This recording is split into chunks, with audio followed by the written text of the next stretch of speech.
So I am a real fan of yoghurt. I use it in lots of different dishes. So I want to show a coconut yoghurt, very much in fashion right now, but often it's very expensive to buy. So this is my take on it.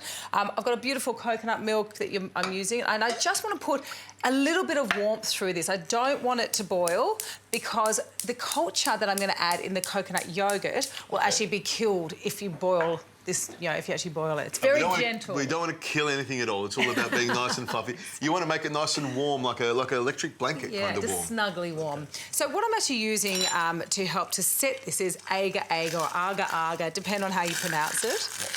And I've just got a little whisk, and I'm just going to whisk this through slightly. You just want to warm it up a little bit to dissolve it, okay? Yep, that's all it is. I'm just trying to dissolve the agar-agar. Okay. So you almost want to keep this at blood temperature, would that be it? Yeah, perfect. Now, what I've got there, Adrian, is I'm going to make a little salsa. So I've got some beautiful blueberries. Just cut them in half. I've got a lime zest, because I really want a little bit of vibrancy and a bit of a punch to this. Yep. And some lime's juice. So just pop that in the bowl for me. I can do that for you.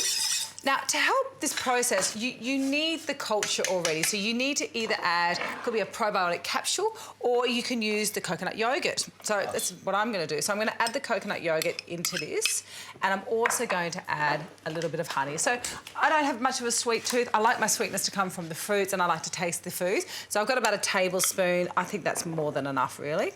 So if you couldn't use coconut yoghurt, you could use regular yoghurt and still get the culture out of it there. Yeah, absolutely. But this is obviously a completely dairy-free dish. Yep. So I'm just trying to show people that, you know, there's great ways to have yoghurt in your diet. It's a great form of calcium. It's got all that beneficial bacteria, which is so good for helping us digest our food. And the better we digest our food, the better the nutrients we get from that food, the less likely we are to have things like irritable bowel syndrome, and overall, we're healthier. So what I would normally do is I would get this to just go back to room temperature, and I'm going to pop it straight into my sterilised jars. Really, really important that whatever you're getting the yoghurt to set in, you have sterilised, because otherwise there'll be something in it that could actually interrupt the bacteria.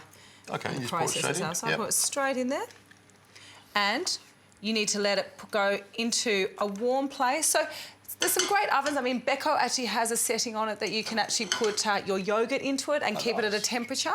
But if not, you just want to put it in a warm place, and it will take about 12 to 24 hours. But because we love to eat here, and because Adrian does think with his stomach, I have one all ready to go. So I've popped it in the fridge only because I made this yesterday and I wanted it ready for us to eat today. Nice. Ah, there we go. Pop these out of the way. So you can see it's set. So it's quite firm to touch. It's definitely got, I feel, more of a set to it than a normal yoghurt would be, and that's why it's more of a summer pudding.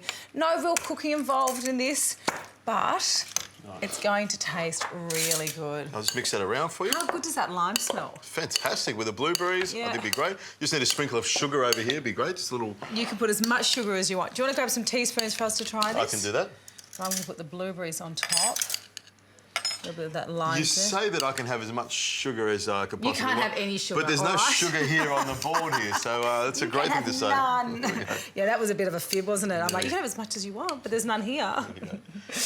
All right, let's have a little try. It looks beautiful. The colour, you know, from the blueberries is going to bleed through to it. Taste that. It's set quite well, isn't it? Yeah. Beautiful. I want to get a little bit of the blueberry. It tastes good. Got a lovely coconut flavour to it. It's set very, very firm, which is lovely. I like the blueberries with it, with the lime. I mean, I like it sweet. There's no doubt about that. That sweet? Drizzle some honey over it. It is sweet, but you know, I like it a little bit sweeter. Just not sweet enough for you. But I think that's gorgeous. You know I think this is great. This is a dish that you can have for breakfast. I've served this as a little bit of a brunch, or of course you can have it as dessert. But I don't want to overshadow your yoghurt cake.